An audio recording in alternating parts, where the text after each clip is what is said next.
Procesy mentálne vedia spôsobiť zmeny momentálne. Naším cieľom sú tie zmeny pozitívne. A presne preto ti Mentalk prinášame.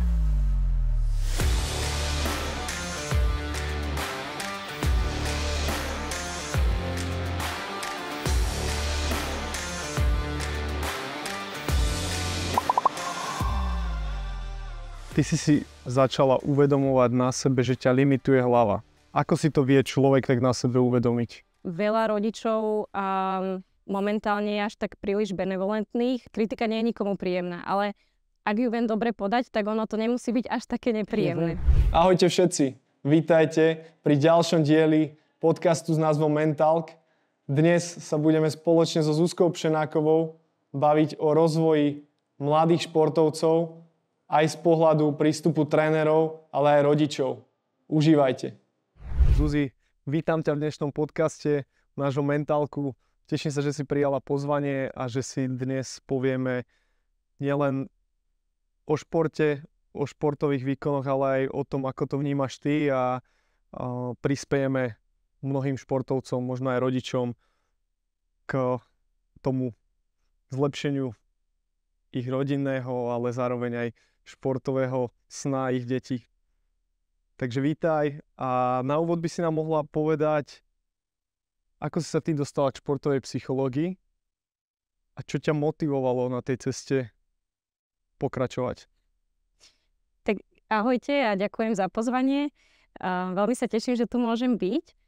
No a aby som teda do toho rovno vhúpla, tak ja som celoživotný športovec, že od malička som robila tenis, potom pri plávaní som sa veľmi dlho držala až do nejakých 18 rokov a práve musím povedať, že to plávanie pre mňa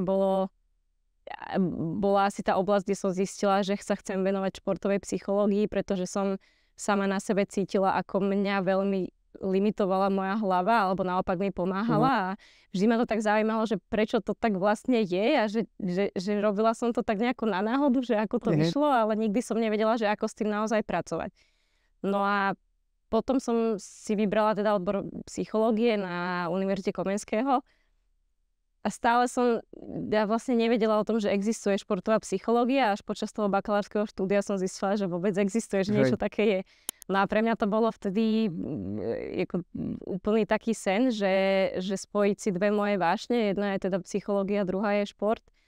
A rozhodla som sa ísť do zahraničia študovať do Edinburgu práve tú športovú psychológiu, pretože tuto na Československu ešte na to nie je úplný odbor. A tam som zistila, že naozaj je to, čo chcem robiť, no a v podstate odtedy v tej oblasti pracujem a musím povedať, že veľmi ma to naplňa, veľmi ma baví zisťovať si o tom, ako náš mozog funguje, ako nás to ovplyvňuje, ako nás ovplyvňujú vzťahy a ako to ovplyvňuje teda nielen náš osobný život, ale hlavne aj ten športový výkon.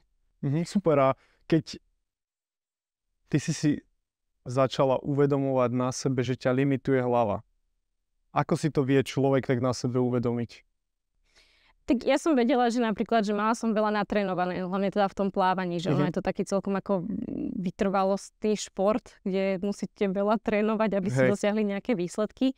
A vedela som, že mám natrénované, že som bola dobre vyspatá, že ako všetky tie parametre, ktoré by mali viesť k tomu, aby som si robila napríklad osobné rekordy, tak tam boli. No ale prišla som na pretek a napríklad som bola nervózna, nevedela som sa na to dobre koncentrovať a išla som naozaj, že pod svoje možnosti. A pod to, čo som mala natrénované. A nestalo sa to raz, stalo sa to viackrát. A potom zase naopak, že keď som prišla na pretek a bola som úplne v pohode a vôbec som neriešila nejaký výsledok alebo nejaký čas, že som sa na to nezameriavala, tak zrazu som zaplávala osobák. A pre mňa to bolo až také fascinujúce niekedy, že ako je toto možné, že prečo sa vlastne toto celé deje. No a keď som si tak nad tým rozmýšľala, tak som zistila, že jediný rozdiel bol naozaj v tom, že s čím som na ten pretek išla a čo som od toho očakávala a ako moc som na seba tlačila. Áno. A preto si sa teda rozhodla spojiť ten šport s tou psychológiou? Áno. Ísť tu v Bratislave? Si študovala psychológiu a potom ten Edinburgh. Keď sa máme posunúť, ako tá tvoja profesia teraz vyzerá? Že zameriavaš sa na športovcov alebo teraz mne príde tiež takého osobného, že jednak pracujem na škole, ale pracujem aj zároveň so športovcami, že je tu aj taká téma, tí tréneri, rodičia, že čomu sa tak v tom venuješ, alebo čo sú takí tí tvoji klienti a parketa, ktorá tebe dáva najviac význam? Určite je to kombinácia asi všetkých, čo si povedal, že ale ja to vnímam tak, že pracujem aj s deťmi, alebo teda s dospievajúcimi a potom máme aj nejakých profi športovcov. Ale teda musím povedať, že z veľkej časti sú to práve tie deti a dospievajúci. A je tam krásne vidno, že aký vplyv majú na nich rodičia, aký vplyv majú na tú ich osobnosť alebo na to, ako zvládajú nejaké situácie v tom športe rodičia, aký vplyv majú tréneri. Takže ku mne, keď príde nejaké dieťa alebo teda tínedžer, lebo to už nie sú deti, tak vždy sa snažím komunikovať aj s rodičmi, vždy sa snažím tým rodičom odporúčať, alebo teda na základe toho, ako spoznám toho tínedžera alebo dieťa, tak sa snažím dať nejaké odporúčania, že ako oni s ním môžu komunikovať, pretože si myslím, že naozaj ten rodič zohráva obrovskú rolu v tom celom a rovnako potom aj tréner. Ale stále tí rodičia sú o niečo silnejší a o niečo dôležitejší, lebo v podstate tá osobnosť sa nám formuje do nejakého 10. roka života. A teraz, keď to tam dobre nepodchytíš, keď nevybuduješ pevné základy, tak áno, aj v puberte sa dá ešte veľa vecí naprávať.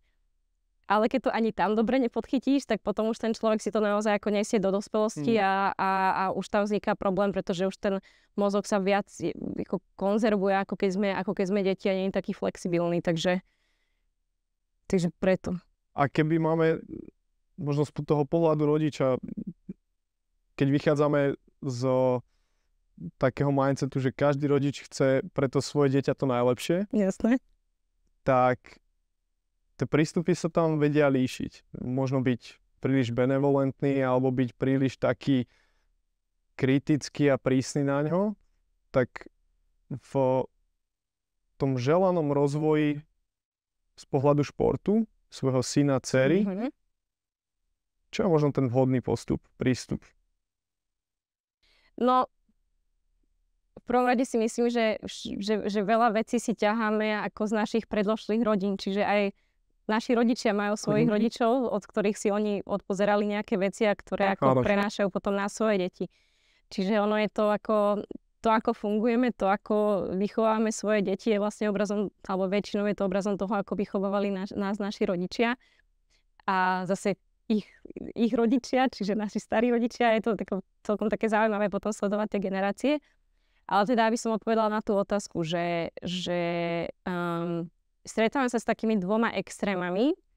Prvý extrém je, že mám pocit, že veľa rodičov momentálne je až tak príliš benevolentných a mám pocit, že tak trošku zametajú cestičku pred svojimi deťmi, čo znamená, že im ako keby nedovolujú zažiť nejaké stresové situácie, nekomfortné situácie a tie deti potom ako, keď sa do nich už dostanú, lebo tak život nás aj tak do tých situácií dostane, tak nevedia na nich reagovať, lebo vždycky im bolo, no ale toto ty nerieš, teraz to vyriešim ja. Áno. A to je ako prvý problém, že nemáme ako keby, že tie deti nemajú pravidlá, nemajú nejaký režim, nevystupujú zo svojej komfortnej zóny a všetko sa im tak nejako, tie nároky sú tak nejako znížené. Že to je taký prvý extrém, s ktorým sa stretávam. A potom druhý extrém, s ktorým sa stretávam, sú práve naopak, že príliš prísni rodičia, alebo teda kritickí, aby som bola presná. A to sú rodičia, ktorí nevedia oceniť svoje deti, ktoré ich nikdy neuznajú, ktoré im nevedia dať podporu, nevedia dať pochvalu a tie deti tým pádom žijú v potrebe neustále niečo niekomu dokazovať a neustále na seba tlačia, len preto, aby ako keby vlastne ich otec pochválil. A to je obrovský problém. Čiže jednak je to tá prvá strana, preberanie zodpovednosti za veci, ktoré tú zodpovednosť by mal preberať ten môj syn alebo tá moja dcera, pretože robí ten šport on sám, hlavne pre nejaké svoje benefity. Áno. A keď sa mu v tom niečo nepodarí, tak ten rodič vie to zobrať na seba.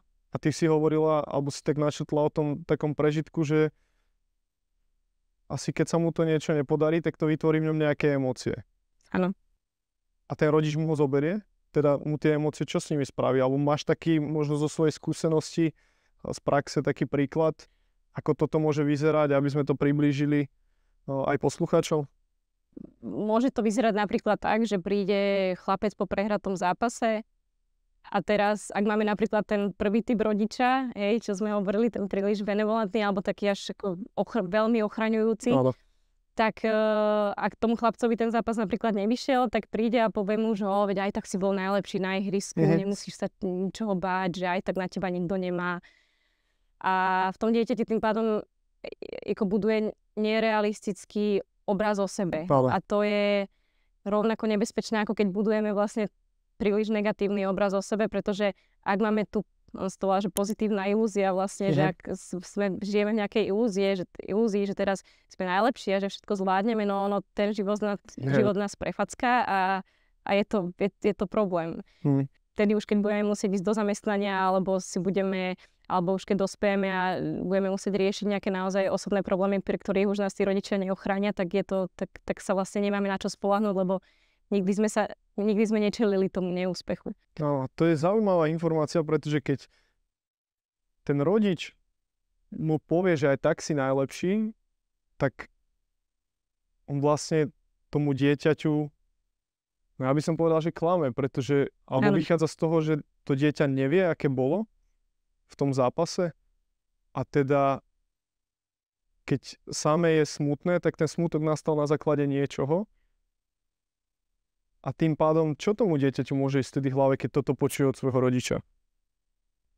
Čo mu môže ísť v hlave? No to je zložité, lebo vieš, tam v prvom rade je tam tréner, ktorý mu väčšinou teda povie na rovinu. A ono je to dobré, že mu povie na rovinu. Dôležité je potom, že ako mu to povie, ale to, že poviem tú informáciu, že niečo nebolo dobré, je v poriadku. To tak má byť. Máme byť realistky. Máme hovoriť to, čo sa naozaj deje.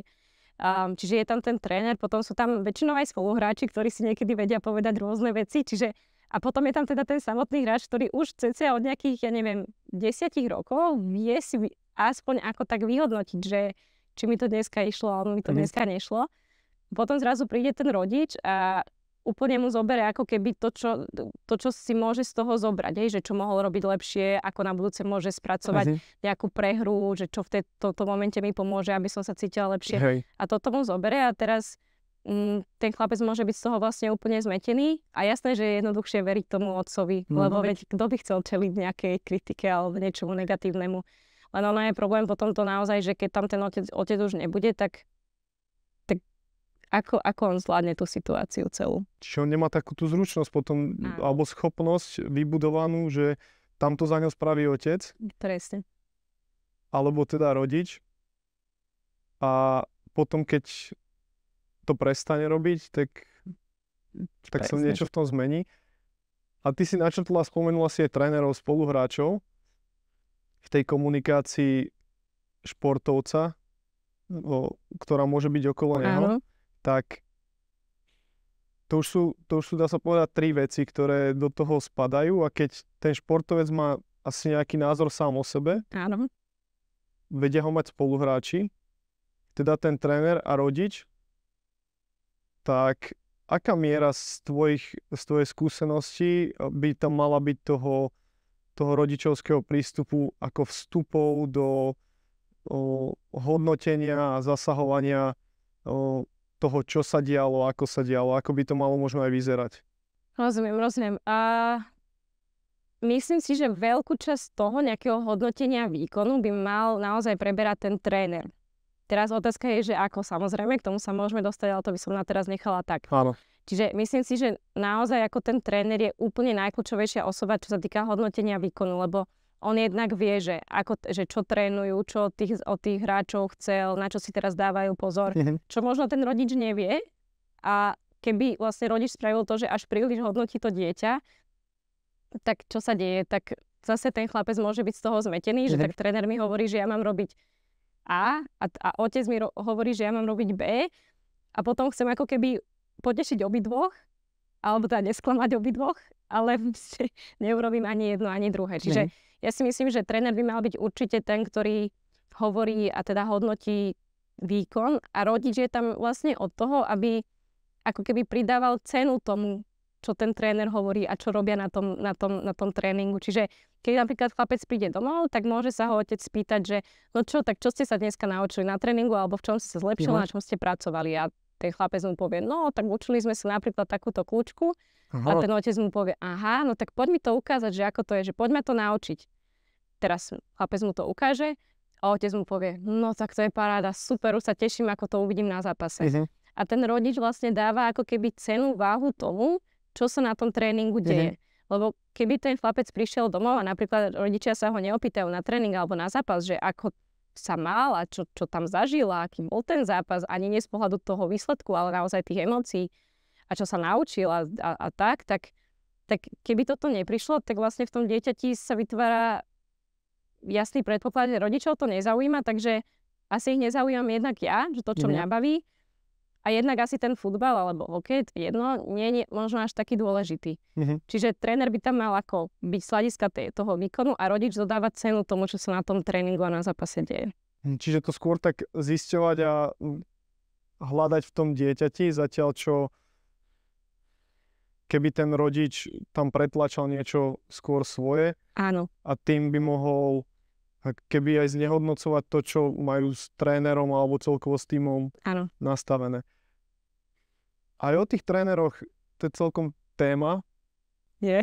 Niektorí tréneri možno si myslia, že čím budú tvrdší, a to môže byť taký starší prístup, a nechcem to paušalizovať, ale že čím budú na tých svojich zverencov tvrdší, tak tým to má lepší efekt na ten výkon.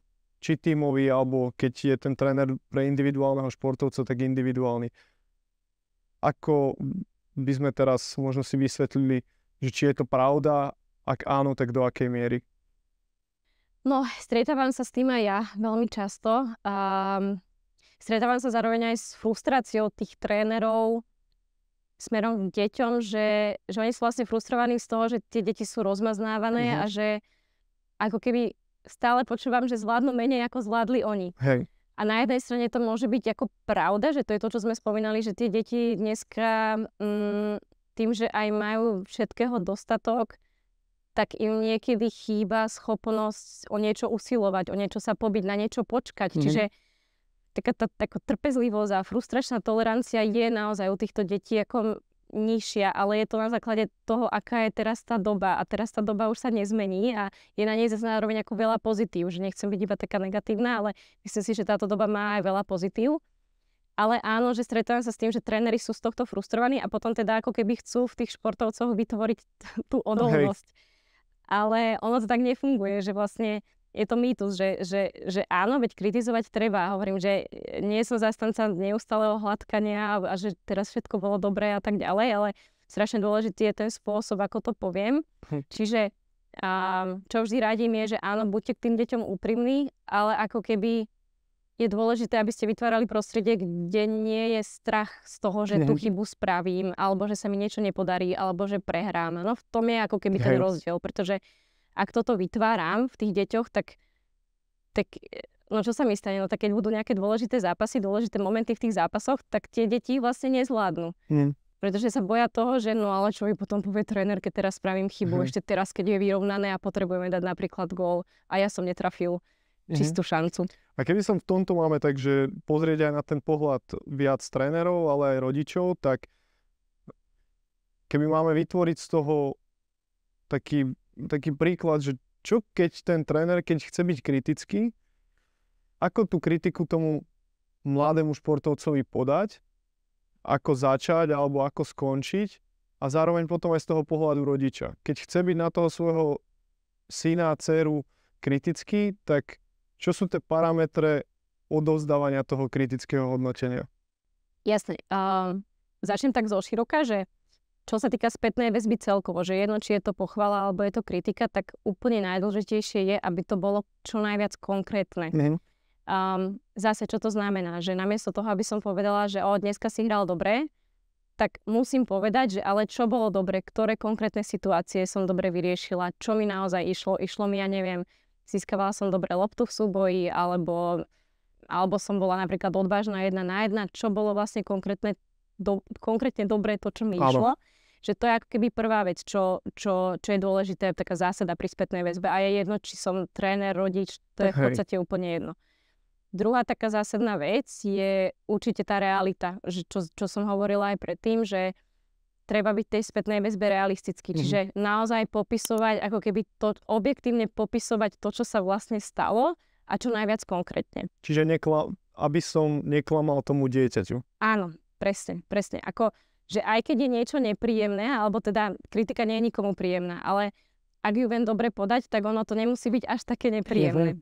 A teraz, keď si predstavíme ten príklad, na čo si sa ty pýtal, že máme teraz nejakého chlapca, futbalistu a naozaj mu nevyšiel zápas a teraz ten tréner čo? No, ak mu poviem kritiku, tak to je ako keby taký prvý zásah emočný pre to dieťa. Ale to sa deje, to ako netreba ich chrániť od toho, hej.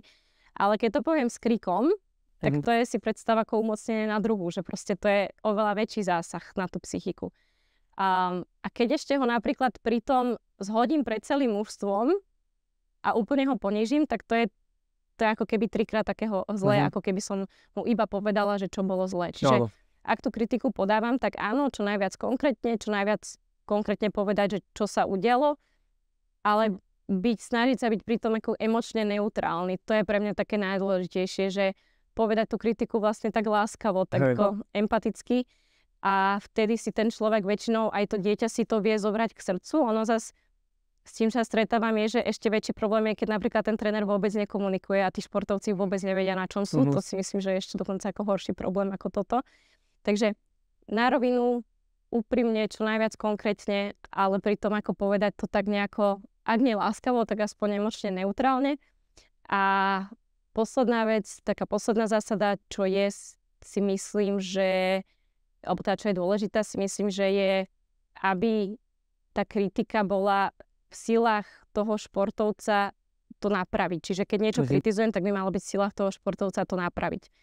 Čiže nemôžem mu povedať, že zrazu má robiť diametrálne niečo iné, keď on to vlastne vôbec nevie. Keď na tej úrovni toho levelu to nevie, to je to vlastne, k čomu mu to je potom. To nemá zmysel. Takže to sú asi také 3 zásady pri spätnej väzbe. Čiže povedali sme si rodič, tréner, áno, z pohľadu kritického nastavenia. A keď tu máme aj mladých športovcov, možno ktorí to sledujú, možno aj nejak staršia kategória tých športovcov, tak môže sa stať, že ten tréner bude dávať tú kritiku, že bude mať, ako si aj ty povedala, ten vyšší tón hlasu. Tak čo je to, čo by skôr mal športovec vnímať a ako mu v tom pomôcť, aj napriek tomu, že ten tréner tento prístup má? Pretože nemusí sa zmeniť. Jasne. Ale že akým spôsobom by ten konkrétne športovec mal k tomu pristupovať? Aby z toho vyťažil to niečo pre seba. Áno, rozumiem. No, je to ťažké, pretože ak je s tým spojená tá emócia, tak ako my sme sociálne bytosti, to znamená, že vnímame to, ako nás vnímajú druhí ľudia. Čiže je to náročné, ale snažím sa vždycky ako s tými športovcami komunikovať tak, že zober si z toho tú informáciu. Že áno, že aj ten tréner má emócie, aj ten tréner možno, že to v ňom celé vrie, lebo mu na tom záleží. Ale je dôležité si zobrať z toho tú informáciu, ktorú ti podáva a ako keby snažiť sa samého seba upokojovať, že to je emócia trénera, ktorú on prenáša na mňa. Ale ako keby nemusím tú emóciu úplne prijať. Ale toto je veľmi, veľmi náročné. To je, ako toto spraviť, možno máme problémy dospelí, nie je to ešte nejakí tínedžeri alebo nebodaj deti úplne. Takže skôr sa snažím s nimi komunikovať o tom, že aby prijali tú informáciu a aby možno boli tak sami sebe v tom momente oporou. Čiže oddelenie tej emócie od tej informácie a potom si len tak možno zrekapitulovať to, čo mi povedal a už bez tej emócie to dokáže asi tá hlava o čo si lepšie, ale hovorím, že je to ťažké, lebo tá emócia proste tam je a vnímame ju, lebo a ja vnímam, ako ma ty vnímaš, alebo teda ako za mňa pozeráš a všetko a vnímam, ako rozprávaš, tak je to prirodzená vec, ale ako myslím si, že dá sa voči tomu obrniť, len to chce tréning. Ty si už aj dneska spomenula, že materiálne majú tie deti viac menej všetko. Ale je tu tá emocionálna zložka. My sme sa o tom bavili, že zvládanie tých emócií je náročné. Tak prečo si myslíš, že práve tá edukácia v zvládaní tých emócií by mohla prispieť tým deťom aj k tomu, že materiálne majú všetko? A ako by sa to mohlo prejaviť aj v ich progrese a tých činnostiach, ktoré robia. Tak ako som spomínala, že myslím si, že dneska materiálne máme toho naozaj veľa a hovorí, že má to kopec výhod, ale potom s čím sa stretávam je, že napríklad rodičia nemajú toľko času na deti, pretože sú ambiciózni a chcú mať kariéru a zase, ako je to v poriadku, ak je v tom nejaký balans, že stretávam sa napríklad s tým, že rodičia všetko ako kupujú deťom, majú najlepšie kopačky alebo hokejku alebo čokoľvek, ale pritom napríklad tí rodičia nevideli ani jeden zápas a neboli ani na jednom zápase, majú nejaké svoje aktivity a teraz ono vlastne ako čo tým rodičia ukazujú deťom je, že záleží na tých materiálnych veciach a nie na tom, ako sa cítia. A tie deti ako často vlastne práhnu po nejakom uznaní, po nejakom ocenení, po nejakom o tom, že sa vôbec rozprávam o svojich emóciách. A nevedia s nimi vôbec pracovať, pretože keď chcem pracovať so svojimi emóciami, tak najskôr si ich musím pomenovať. No ale keď vlastne so mnou rodičia napríklad vôbec nerozprávajú o tom od malinka, teraz sa bavíme naozaj, že keď v druhom roku nášho života nás nikto za nami nechodí a nepomenúva nám, čo teraz cítime, že no teraz pláčeš, lebo si sa buchla, alebo teraz si nahnevaná, alebo sa ti nevenujem. A keď toto nám nikto nerobí, tak potom máme problém, ako sami pomenovať tie emócie a keď to v nás zase nikto nerozvíja, tak s nimi neviem vôbec pracovať, lebo si ich neviem ani vlastne pomenovať, že čo sa vo mne deje. Takže ja vždy tak dávam takú radu, že nájdete si aspoň tých 10-15 minút denne na jedno dieťa. Ak máte viac, tak každému proste 10-15 minút a porozprávajte sa o tom, že čo prežili alebo že čo zažili. Na zápase nepýtajte sa, ako dopadol zápas, že či ste vyhrali alebo prehrali. To je prvá otázka väčšinou zaužívaná, že no čo, ako dopadol zápas? No vyhrali sme 3-1, ale to je vlastne úplne nepodstatné v tom rozvoji toho dieťaťa, áno. Takže skôr sa pýtajme na to, čo zažilo, čo bolo dobre na tom zápase, čo sa mu páčilo, čo sa mu naopak nepáčilo, čo ho nahnevalo, kedy bol možno smutný.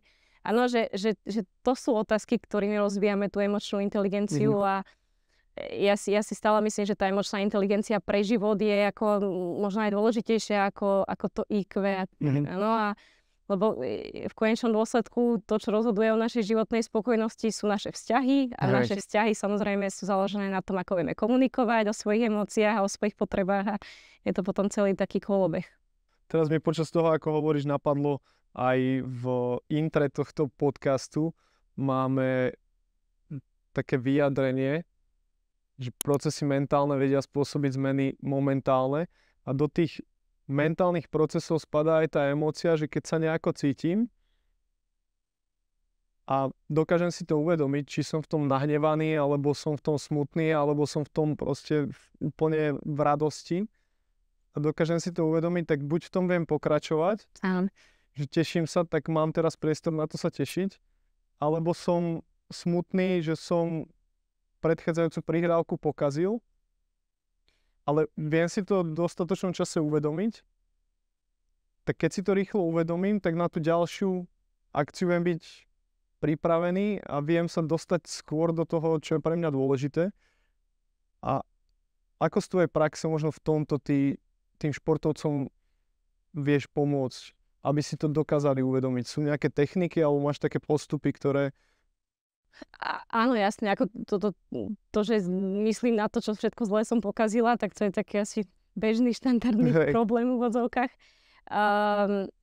Jasné, jedna vec je práca s tými emóciami, ale druhá vec je, a závisí od typu športu veľmi, že druhá vec je potom to, že keď som v tom zápase, napríklad, či je to hokej alebo je to futbal, tak tam hneď potrebujem reagovať na to, že ak stratím loptu, tak potrebujem reagovať nejako. Čiže tam sa ako keby snažím športovcom skôr pomáhať nejakými koncentračnými technikami, aby sa vyhli tomu, že sa úplne vrtajú v sebe. A potom, keď je hra prerušená napríklad a mám chvíľku čas rozmýšľať, tak mám čas si trošku spracovať aj v sebe tie emócie. Ale ako keď tá hra plynie, tak potrebujem proste reagovať, potrebujem sa koncentrovať na to, čo sa na tom ihrisku ďalej deje. Čiže tam sa skôr bavíme o tom, že vyslovene, že zastav tie myšlienky, že normálne si povedz, že stop, a povedz si, že čo teraz v tomto momente potrebuješ urobiť, že či je to návrat, alebo je to, ja neviem, že potrebujem si chytiť hráča, ktorý mi uteká. Áno, že závisí potom od toho, že čo sa na tom ihrisku deje, ale skôr je to o tom, že zastav svoje myšlienky a fokusuj sa na to, čo sa teraz deje a potom, keď je na to čas, tak presne tam je ten priestor na to, aby si zanalizoval, že čo si mohol spraviť inak a ako ideš ďalej a pozbudiť sa trochu, ale v tom momente som skôr zastanca toho, vôbec nerozmýšľaj nejako, iba proste fokusuj sa na to, čo sa ďalej deje. A ono do toho asi spadá aj samozrejme rozdelenie tých športov, že či je to tenis, hokej, futbal alebo iné športy, kde ten tok tej hry je buď viac plynulejší, alebo je to viacej sekané a tým pádom tam ten športovec asi má viacej alebo menej priestoru si to analyzovať. A keby som sa mal posunúť tak ďalej, že čo by si možno takým rodičom aj odporúčila v tom úvode spraviť, ako pomôcť tomu svojmu dieťaťu, že keď si možno uvedomili, že ja som na tej strane toho kritického, alebo ja som na opačnej strane toho benevolentného, tak ale chcem niečo spraviť pozitívne pre toho môjho športovca, tak čo prvé môžem spraviť? Vypočul som si tento podcast, možno to? Ja si myslím, že prvá vec je naozaj tá sebareflexia, že teda v čom robím chybu. A to niekedy rodičom odporúčam, že však spýtajte sa svojich detí, že to máte najkrajšie zrkadlo, že tak sa aj spýtajte, no tak dobre, tak čo vám vadí na mne? Čo keď robím, tak ste z toho nahnevaní alebo smutní, alebo čo by si chcel, aby som zmenila, alebo teda ako by si chcel, aby som reagovala, keď prídeš po prehratom zápase, alebo naopak, keď sa ti veľmi darí, že čo chceš odo mňa počuť? Chceš, aby som bola ticho? Chceš, aby som ťa objala? Chceš, aby som ťa povzbudila, že čo odo mňa chceš? A ono ako, v podstate, čím sú mladšie tie deti, tým sú také úprimnejšie v tomto, ale naozaj, že ak ten vzťah je ako tak dobrý, tak ono, tie deti to zrazu uvítajú, že si povedia, ok, tak rodič sa o mňa zaujíma, že čo ja si vlastne myslím a čo ja potrebujem, takže ako väčšinou veľmi dobre na to aj tie deti reagujú a odpovedajú úprimne, takže to je možno taký prvý krok, že naozaj byť odvážny a nastaviť si to zrkadlo, že ako ma tie moje deti vnímajú, že to je, a to nedokáže úplne každý. No, ja som sa tak teraz zamyslel, že fakt dať tú možnosť, však povedz mi ty, ale no on mi to vie možno povedať tak, že mne sa to fakt nebude páčiť ako rodičovi. No. A ako s týmto pracovať, že možno ten rodič, keď si povie, že tak viem sa ho opýtať, ale zastaví ho táto druhá myšlienka, že alebo tá emócia s tým spojená, že čo ak sa mi to nebude páčiť, tak čo ten rodič možno by mohol? Áno, ako treba byť pripravený na to, že možno to bude nemilosrdne úprimné, že možno to bude naozaj niečo, čo nechcem počuť, ale ako ja stále hovorím, že ak máme niečo zmeniť, tak potrebujeme byť k sebe úprimní a potrebujeme si nastaviť to zrkadlo, aj keď to není príjemné. A lebo len tak vlastne dokáže prísť k nejakej zmene. Takže naozaj ako byť pripravený na to, že sa to môže stať a byť otvorený tomu, že veď dobre, lebo rodičia sa potom vlastne boja toho, že sú zlí rodičia. Takže ako keby sa trošku možno vyhnúť tomuto hodnoteniu, že skôr sa zamerať na to, že dobre, veď doteraz som spravil aj dobré veci a poďme sa zamerať na to, ako môžem byť ešte lepší rodič. A za seba máš takú inšpiráciu, keby máme rodičom dať odporúčanie, že keď si chcú zlepšiť túto komunikáciu so svojím športovcom, tak možno kniha alebo nejaká literatúra. Určite odporúčam všetky knihy od Jiřího Haldu, ktorý je to ako český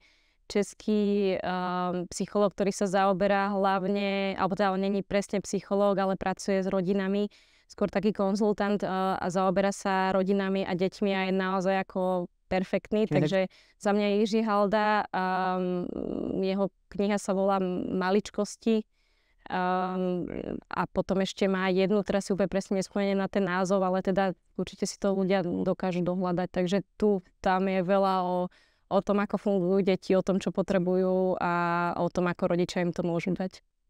A keby napríklad majú rodičia záujem o vyhľadanie pomoci aj tvojej, tak možno kde pôsobíš alebo ako sa vedia na teba kontaktovať? Som teda v Bratislave, mám office, ale fungujem aj online potom, ak by niekto bol mimo Bratislavy. A kľudne mám webovú stránku alebo na Instagrame, alebo cez e-mail, to všetko sa dá dohľadať, takže tam. A ešte v takom tom závere, že máme aj teda možnosť, respektíve rodičia športovci majú možnosť aj kontaktovať teba, tak z tvojho pohľadu tá práca športovej psychologičky v súčasnej dobe pre tých športovcov, čo im vie tak v základe pomôcť, ako to prebieha, to prvé stretnutie? Úvodné stretnutie vlastne prebieha tak, že prídu, ak je to teda nejaký mladší športovec, cca do nejakých 18 rokov, tak naozaj si dám záležať na tom, aby prišli ideálne obaja rodičia, minimálne teda jeden rodič.